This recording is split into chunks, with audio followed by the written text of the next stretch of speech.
Kepulauan Bangka Belitung ini kan sebenarnya memiliki banyak sekali sektor yang berpotensi, ya kan ya. Nah, kira-kira sektor yang paling berkontribusi di ekonominya bubble ini seperti apa, Pak? Saat ini ekonomi bubble itu yang paling utama masih ditopang oleh pertanian.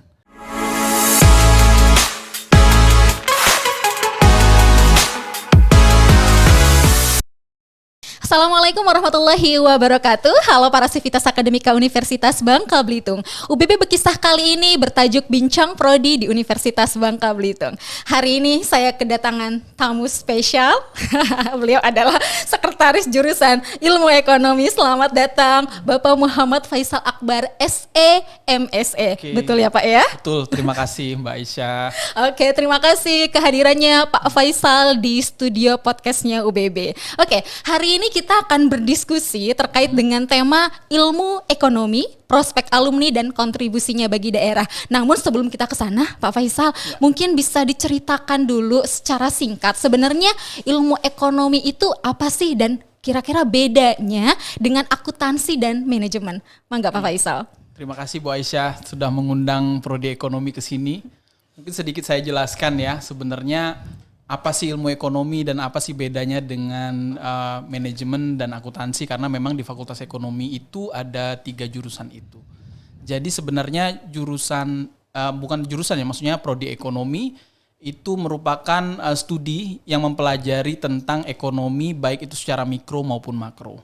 Mikro itu apa? Mikro itu adalah suatu ilmu yang mempelajari tentang perilaku seseorang, itu perilaku ekonominya ya, maksudnya cara dia memuaskan konsumsinya gitu ya, dan producer behavior juga, yaitu perilaku produsen, bagaimana dia memaksimalkan keuntungan gitu ya, berperilaku di pasar dan sebagainya. Nah mungkin ini yang membedakan kami dengan jurusan manajemen dan jurusan akuntansi, karena kami lebih ke melihat individunya, sekaligus melihat secara keseluruhan tentang ekonomi itu seperti apa, tujuannya supaya sumber daya itu bisa dikelola secara optimal, baik itu sumber daya alam maupun sumber daya manusia. Mungkin seperti itu. Oke, jadi memang bedanya dengan akuntansi dan manajemen itu seperti apa Pak? Kalau di akuntansi itu sendiri sebenarnya apa sih mungkin ya poinnya, di manajemen itu poinnya apa sehingga ini yang membuat ilmu ekonomi itu ini bedanya begitu. Jadi tadi itu kebetulan cuma poin ilmu ekonomi ya. Betul. Jadi kalau di manajemen itu sebenarnya bahasanya lebih ke perusahaan. Jadi bagaimana memanage atau mengorganize orang-orang yang ada di perusahaan agar pekerjaannya lebih optimal seperti itu. Jadi sumber daya yang dikelola itu hanya sebatas perusahaan mungkin ya kalau di ilmu manajemen. Sementara di akuntansi sebenarnya lebih membahas mengenai pembukuan seperti itu. Jadi pembukuan laba rugi perusahaan seperti itu ya. Jadi bagaimana uang masuk dan uang keluar, mereka mempelajari aliran itu seperti apa serta auditing gitu ya. Nah, sementara kita itu lebih memanage orang-orang masyarakat secara keseluruhan, misalnya dalam suatu kota, provinsi maupun negara gitu ya. Jadi memang bahasannya itu lebih demografis dan lebih luas, yang biasanya pekerjaannya nanti ke pemerintahan karena ini hubungannya dengan kesejahteraan secara keseluruhan. Oke Pak Faisal, nah jadi kan ada gambaran ya adik-adik calon mahasiswa yang sebenarnya mau sekolah di Fakultas Ekonomi atau kuliah di Fakultas Ekonomi namun bingung memilih tadi program studi, apa sih bedanya ilmu ekonomi, apa bedanya akuntansi dengan manajemen begitu. Nah tadi Pak Faisal sudah menjabarkan ya secara umum apa sih perbedaan dari ketiga program studi tersebut. Oke Pak Faisal, nah terkait dengan ilmu ekonomi ini memang benar tidak sih cocok untuk calon mahasiswa yang memang gemar berhitung begitu ya. Dan kira-kira ilmu ekonomi ini fungsinya di kehidupan sehari-hari seperti apa sih Pak Faisal? Ya. Oke, mungkin itu pertanyaan yang bagus ya. Karena dulu juga saya sempat kebingungan ketika baru masuk ilmu ekonomi. Karena sebenarnya memang betul ilmu ekonomi itu karena ada ilmu di depannya. Jadi bahasan tentang matematik dan tentang statistiknya itu proporsinya cukup besar itu ya dibandingkan dengan deskriptif gitu ya, memahami konsep itu lebih banyak ke matematik dan statistik sebenarnya. Jadi apabila mahasiswa itu suka berhitung, tetapi berhitungnya ini bukan berhitung kurang tambah bagi kali ya, tetapi lebih ke memodelkan. Jadi pemodelan matematisnya memang sangat kental di ilmu ekonomi, tetapi jangan khawatir. ya bagi mahasiswa yang memang mau masuk ilmu ekonomi, berhitung itu akan kami ajarkan dari yang paling basic nanti sampai yang paling advance secara bertahap seperti itu. Jadi memang banyak mahasiswa kami yang mengalami kesulitan awalnya, tetapi para dosen yang mumpuni mungkin yang ada di prodi ekonomi akan dengan senang hati membantu mereka untuk memahami itu satu persatu. Oke, jadi intinya calon mahasiswa jangan khawatir ketika memang merasa lemah di hitung-hitungan, tetap ada kesempatan ya Pak ya, untuk bisa masuk ke program studi ilmu ekonomi tadi, karena akan tetap diajari di awal ya, seperti itu. Namun berarti ada gambaran nih di awal-awal semester kaitannya dengan ilmu ekonomi ini belajar dengan statistik ya. Apalagi tuh Pak yang hitung-hitungannya selain statistik tadi. Jadi ada sebenarnya dari segi kurikulum sendiri ada matematika ekonominya itu ada 2 gitu ya. Terus juga pelajaran statistiknya itu ada ekonometrik, statistik dasar, terus ada ekonometrika, tetapi sebenarnya tidak melulu hitung-menghitung, tapi lebih ke memahami bagaimana misalnya suatu pengaruh suatu variabel ke variabel lainnya, dan itu pun akan saya ulas dengan konsep yang sangat mudah dimengerti sebenarnya. Oke, intinya tidak perlu khawatir lah ya untuk calon-calon mahasiswa, tetap ada kesempatan. Semisal kita merasa lemah di hitung-hitungan, tapi tetap tertarik nih masuk ke program studi ilmu ekonomi, jangan khawatir, ada Pak Faisal yang akan mengajari ya. Oke Pak Faisal, nah tadi kaitannya ilmu ekonomi, kira-kira fungsinya dalam kehidupan sehari-hari seperti apa sih Pak? Oke, jadi secara fungsi sendiri sebenarnya tadi sempat dijelaskan sedikit ya, bahwa kami bisa mengelola sumber daya yang tersedia di suatu rumah tangga. Dalam hari ini bukan rumah tangga rumah seseorang ya, rumah tangga itu bisa rumah tangga perusahaan, bisa di suatu wilayah atau perekonomian seperti itu. Tetapi secara konsep kontribusi memang saya sebagai seorang ekonom itu bisa melakukan pemodelan gitu ya, merumuskan pemodelan kira-kira kebijakan apa yang terbaik yang bisa saya lakukan secara individu maupun secara kelompok gitu ya, dalam rangka memanfaatkan sumber daya itu, misalnya sumber daya keuangan, sumber daya manusia. Saya punya manusia di bidang ini, di bidang itu. Nah, saya bisa mengelola mereka sehingga mereka kerjanya bisa lebih optimal. Sebenarnya lebih mirip-mirip ke manajemen manusia, tetapi ini fungsinya lebih luas sih. Jadi memang kami lebih banyak digunakan di pemerintah untuk memberikan formulasi kira-kira kebijakan apa yang paling cocok untuk meningkatkan kesejahteraan masyarakat, misalnya seperti itu. Oke, wah luas sekali ya ternyata ya Pak ya. Padahal yang ada di pikiran saya itu sebenarnya sederhana ya Pak. Maksudnya ketika kita mahasiswa dapat uang harian, uang bulanan dari orang tuanya setiap bulan, saya pikir anak-anak dari jurusan ilmu ekonomi atau program studi ilmu ekonomi itu akan sangat pintar mengelola keuangan tersebut. Itu bisa nggak sih Pak bisa ke arah jadi sederhana seperti itu? Tapi jadi di akhir bulan itu tuh tidak sampai nggak harus makan Indomie gitu loh. Kayak gitu. Jadi mengelola keuangannya itu bagus gitu kan. Jadi di akhir bulan itu masih tetap survive kayak gitu. Itu gimana Pak? Kebetulan saya tadi baru membahas 2 model ya. Jadi model konsumsinya seseorang kira-kira kalau kita konsumsi itu yang pertama dipengaruhi oleh apa? Misalnya oleh pendapatan. Nah, kira-kira pendapatan itu berapa persen sih untuk menabung, berapa persen untuk dikonsumsi, dan cara menarik uangnya itu seperti apa? Misalnya dalam 1 bulan saya dikasih uang 3 juta. Nah, sebenarnya dalam ekonomi dipelajari betul gitu ya. Apakah yang terbaik itu 3 jutanya dari ATM saya ambil langsung sekali?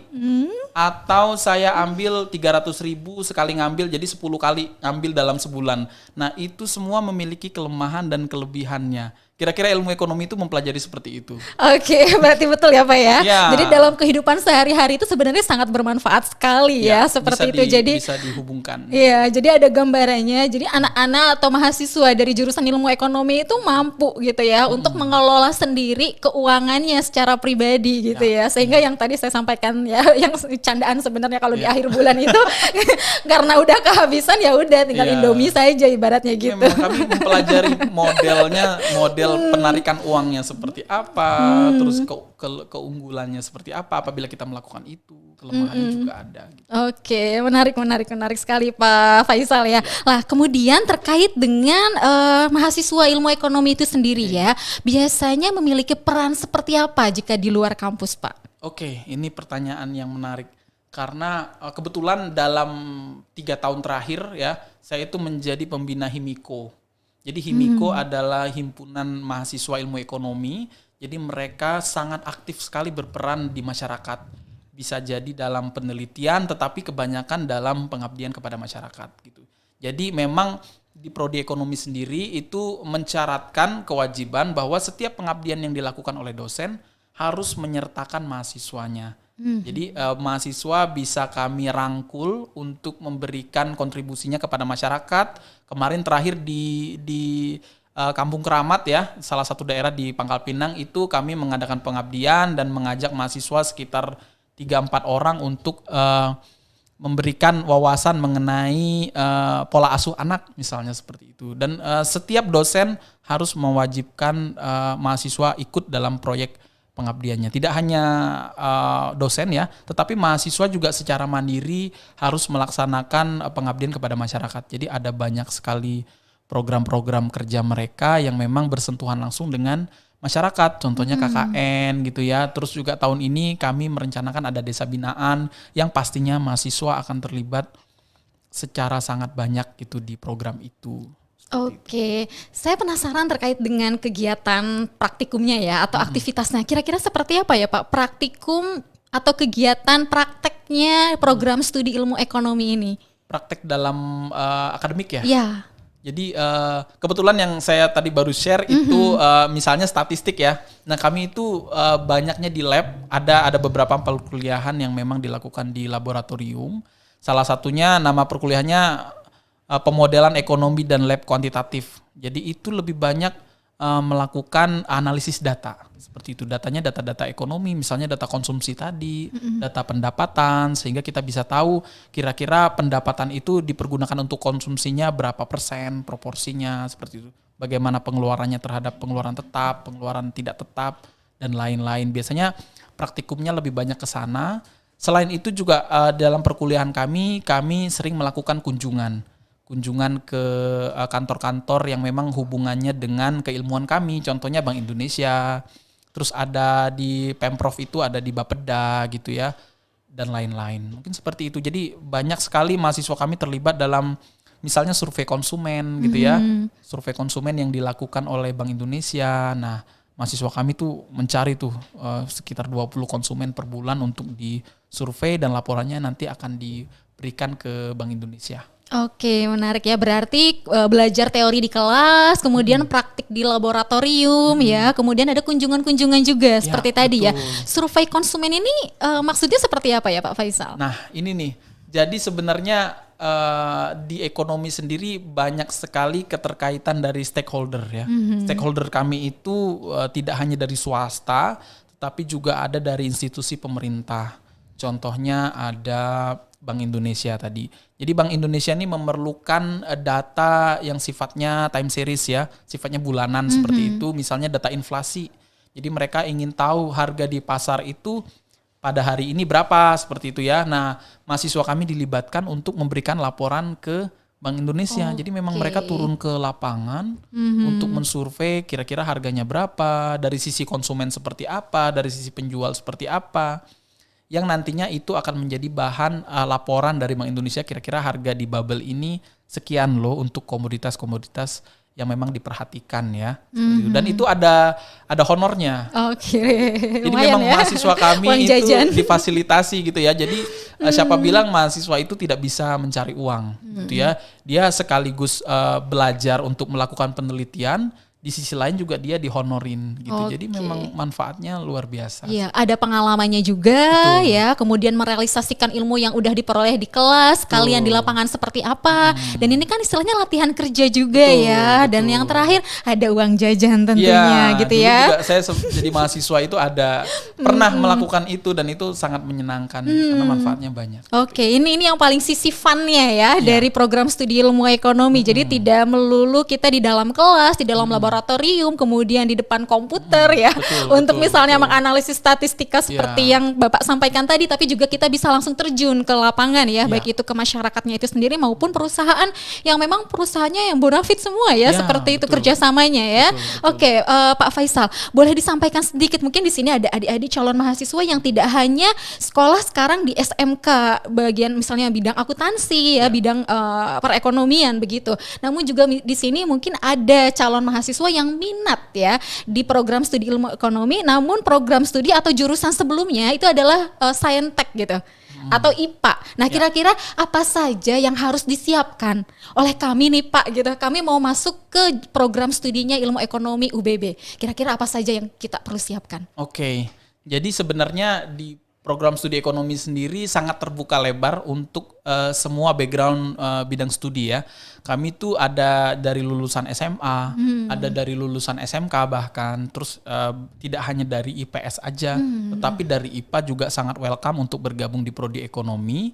Selama nanti pas ada program masuk universitasnya diikuti saja, dipilih program ekonomi, nanti akan sangat dibantu oleh staf kami untuk proses pendaftarannya seperti apa. Kebetulan di program studi ekonomi sendiri mahasiswanya sudah berbagai provinsi itu ada, gitu ya. Jadi kami sudah menerima mungkin dari provinsi Jawa Barat, Jakarta, Palembang, Medan, Padang, itu mungkin ada sekitar belasan provinsi lain yang memang sudah ada di program studi kami dan memang kulturnya sangat luas sehingga masuk ke prodi ekonomi ini bisa membuka wawasan kita tidak hanya dari segi akademik tetapi juga dari sosialnya seperti itu. Oke, menarik ya. Sudah ada gambaran nih untuk calon mahasiswa yang ingin kuliah di program studi ilmu ekonomi UBB. Oke, Pak Faisal. Kepulauan Bangka Belitung ini kan sebenarnya memiliki banyak sekali sektor yang berpotensi, ya kan ya. Nah, kira-kira sektor yang paling berkontribusi di ekonominya Babel ini seperti apa, Pak? Oke, jadi kita beralih ke bahasan yang lebih luas ya. Jadi kebetulan saat ini ekonomi Babel itu yang paling utama masih ditopang oleh pertanian. Jadi sekitar 20% lebih sedikit itu memang ekonomi masih bergantung pada perekonomian di pertanian, khususnya pada komoditas kelapa sawit gitu ya. Ada juga lada, ada juga karet gitu ya. Tetapi kemarin memang 10 tahun yang lalu ekonomi Babel sempat didominasi oleh sektor pertambangan, tetapi sebagaimana yang kita ketahui bahwa sumber daya alam timah itu memang tidak bisa diperbaharui. Jadi kalau dikeruk terus semakin habis, sehingga memang kontribusinya sekarang itu menurun ke angka sekitar 9 sampai 11%. Jadi memang pertanianlah merupakan kontribusi yang memang bisa menolong perekonomian masyarakat khususnya menengah ke bawah gitu ya. Karena memang sungguh banyak sekali. Oke, ya luar biasa ya. Berarti memang sektor pertanian di luar dari itu Pak, karena sepengetahuan lah ya, saya awam sekali lah pokoknya di bidang ekonomi ini. Jadi mohon maaf apabila pertanyaannya mungkin terlalu biasa gitu ya. Cuman yang saya tahu saja gitu kan, kita kan berada di kepulauan gitu yang notabene memang dikelilingi oleh lautan ya, yang baik itu misalnya ataupun perairan ya, tidak melulu mengenai laut gitu, tapi juga di sana ada perairan tawar begitu, yang dimana produksinya mungkin gitu ya itu jauh lebih besar juga, atau saya tidak terlalu tahu ya secara data nih begitu. Nah, apakah sektor perikanan dan kelautannya juga memberikan kontribusi terhadap ekonomi Babel, Pak? Oke, ini pertanyaannya bagus.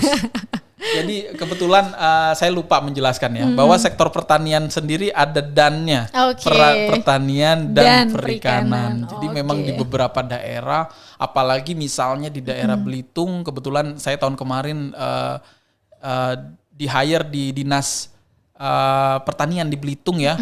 Jadi saya tahu persis bahwa memang sektor perikanan itu kontribusinya misalnya 50-50 itu ya, antara cocok tanam dengan perikanan itu memang kontribusinya sama. Tetapi secara keseluruhan memang pertanian dan perikanan itu adalah subsektor terbesar untuk ekonomi Bangka Belitung. Jadi itu memang bisa dibilang sama. Bu, antara kelapa sawit, lada dengan ikan baik itu ikan air laut maupun ikan air tawar. Tapi memang ikan air tawar sendiri mungkin kontribusinya tidak sebesar ikan air laut gitu ya. Karena memang komoditas air laut kita itu menjadi salah satu komoditas unggulan seperti itu. Jadi memang orang-orang dari Jakarta bahkan dari luar negeri sangat menyukai produk kelautan kita karena memang kualitasnya bisa dibilang di atas rata-rata seperti itu.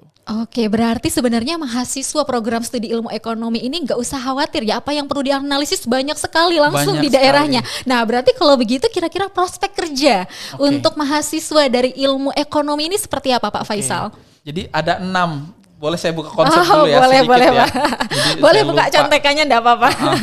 Jadi sebenarnya yang pertama itu profil lulusan kami prospeknya bisa menjadi ekonom. Ya, ekonom itu menguasai konsep dasar ekonomi yang mungkin nantinya akan menjadi peneliti seperti kita ini, gitu ya, bisa menjadi dosen, bisa menjadi peneliti yang bisa di-hire baik itu di pemerintahan maupun di lembaga penelitian.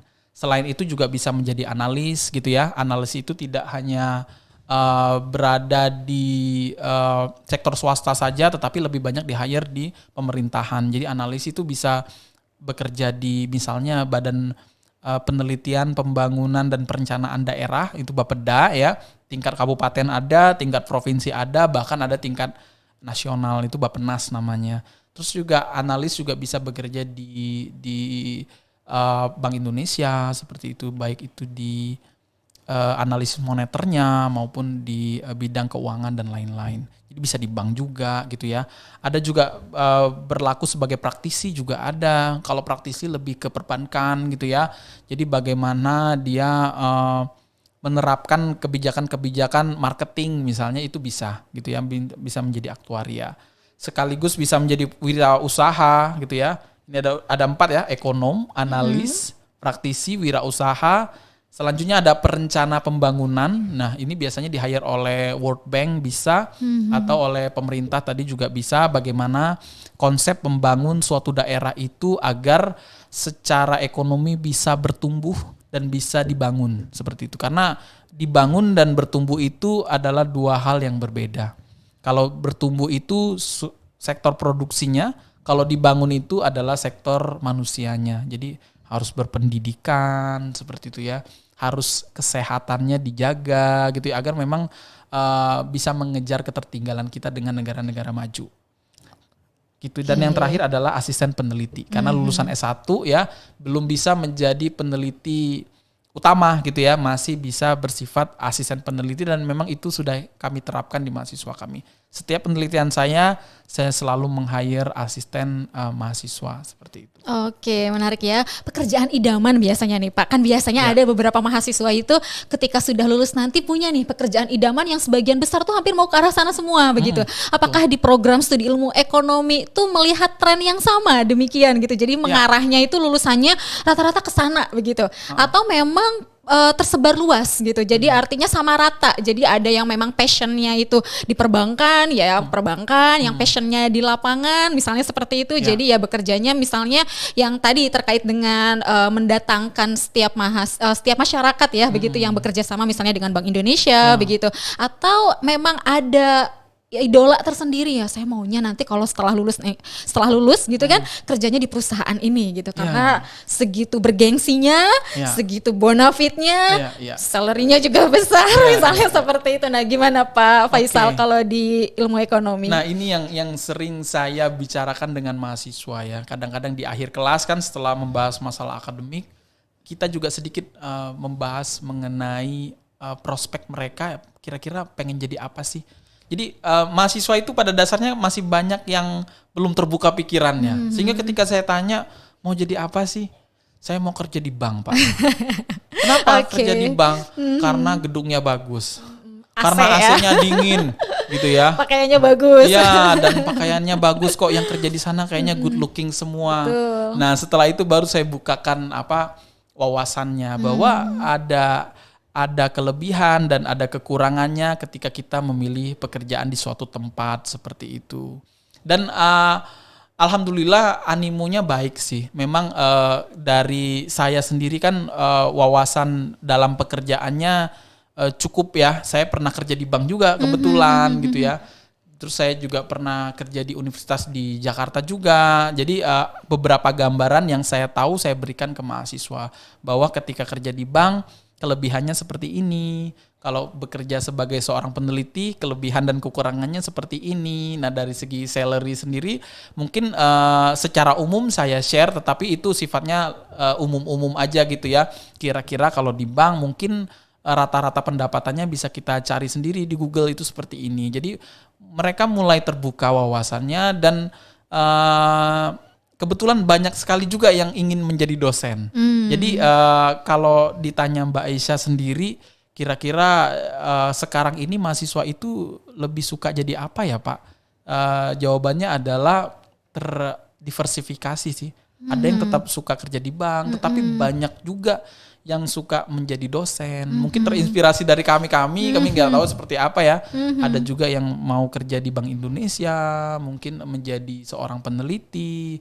Bahkan sekarang kan program MBKM ini salah satu dibuatnya tujuannya itu untuk mahasiswa itu bisa mencoba membuka wawasannya di sektor lain selain ekonomi. Misalnya dia mau kerja di sektor perikanan, nah dikasih waktu tuh untuk mempelajari kira-kira di sektor perikanan itu gimana sih kerjanya, apakah menarik gitu ya misalnya, atau di sektor politik misalnya. Jadi memang kami membuka lebar semua mahasiswa kami untuk minimal tahu kira-kira kalau bekerja itu tidak hanya di sektor ini loh yang bagus, tetapi di sektor lain juga punya keunggulan masing-masing. Oke, itu menarik ya. Jadi sebenarnya ketika mahasiswa kita memang passionnya, ini tergantung dari passionnya ya Pak Faisal, betul ya. Kalau memang passionnya di perbankan ya nggak masalah gitu, kan masalah. Bisa benar-benar menggeluti ya passion tersebut untuk bekerja di perbankan ya, dengan tadi benefitnya yang memang luar biasa, yang memang tempatnya ber-AC gitu kan, seger ya di dalam ruangan seperti itu. Kemudian kalau memang passionnya di bidang peneliti ya monggo silahkan gitu kan. Kalau passionnya di akademisi berarti lanjut lagi sekolah ya nggak Pak Faisal ya, sekolah lagi gitu kan, sekolah lagi S2 biar jadi nanti jadi dosen gitu kan, kayak gitu. Oke, berarti sebenarnya dimanapun bisa ya, seperti itu Pak Faisal ya. Sarjana ilmu ekonomi, apa itu Pak? Apa namanya gelarnya kalau untuk teman-teman dari program studi ilmu ekonomi? SE. Sarjana ekonomi ya. Kebetulan di tahun terakhir sudah ada pembedaan antara SE-nya lulusan ekonomi dengan lulusan akuntansi. Dulu kan lulusan akuntansi manajemen juga sama SE. Tapi sekarang udah misalnya akuntansi itu SAK seperti itu. Jadi SE itu spesifik ke ekonomi. Oke, spesifik untuk program studi ilmu ekonomi ya, itu gelarnya akan disandang SE ya, sarjana ekonomi. Oke, Pak Faisal, terakhir ya ini ya, closing statement untuk adik-adik calon mahasiswa. Tadi kan Pak Faisal sudah menggambarkan terkait dengan heterogenitasnya ya, kalau kuliah di program studi ilmu ekonominya UBB ya, dengan berbagai macam culture ya, dari berbagai macam teman-temannya nanti dari berbagai provinsi. Selain dari itu Pak, kira-kira mengapa sih kita harus kuliah di program studi ilmu ekonominya UBB? Mangga Pak Faisal. Oke, jadi keunggulan dari program studi ekonomi sendiri yang pertama adalah dari aktivitas mahasiswanya. Jadi belajar di kami tidak hanya melulu masalah akademik, tetapi keaktifan mahasiswa dalam organisasinya sangat kental sekali gitu ya. Kami setiap tahun itu memfasilitasi mahasiswa kami untuk Rakornas, namanya Rakornas IMEPI. Jadi setiap tahun kami biayai untuk mereka kunjungan ke, misalnya tahun kemarin itu ke Tarakan, Kalimantan gitu ya. Tahun ini rencananya ke Jambi karena Rakornasnya dikerjakan di sana. Jadi memang kami sangat concern terhadap mahasiswa yang memang berorganisasi dan aktif seperti itu. Kenapa? Karena salah satu batu loncatan yang paling penting dalam mahasiswa sendiri adalah organisasi mahasiswanya. Ketika organisasi mahasiswanya sudah kuat, maka adik-adik nanti sudah punya banyak jaringan untuk mengembangkan karirnya di masing-masing tempat kerjanya seperti itu. Jadi alasan yang pertama itu, jadi organisasi mahasiswanya yang kuat. Yang kedua adalah dosennya. Jadi alhamdulillah tahun ini kami menerima 4 dosen PNS baru yang sangat mumpuni ya. Jadi kebetulan kami sudah punya Ibu Dr. Devi Valeriani yang mungkin banyak yang sudah tahu ya betapa bagusnya kualitas beliau. Nah, beliau akan turun langsung untuk mengajar di program studi ekonomi karena memang dari program studi ekonomi. Selain itu juga dari kualitas dosen yang sudah sangat baik dan mumpuni, yang membuat kami optimis bahwa kami bisa memberikan pelayanan akademik terbaik untuk mahasiswa-mahasiswa yang masuk ke dalam program studi ekonomi. Jadi seperti itu. Oke, luar biasa. Jangan ragu ya untuk kuliah di program studi ilmu ekonominya UBB. Baik, terima kasih banyak Pak Faisal untuk bincang-bincangnya yang luar biasa. Terima kasih. Baik, demikian sharing session kita pada hari ini. Sampai ketemu di kesempatan selanjutnya. Saya Aisyah, mohon undur diri. Wassalamualaikum warahmatullahi wabarakatuh. Waalaikumsalam warahmatullahi wabarakatuh.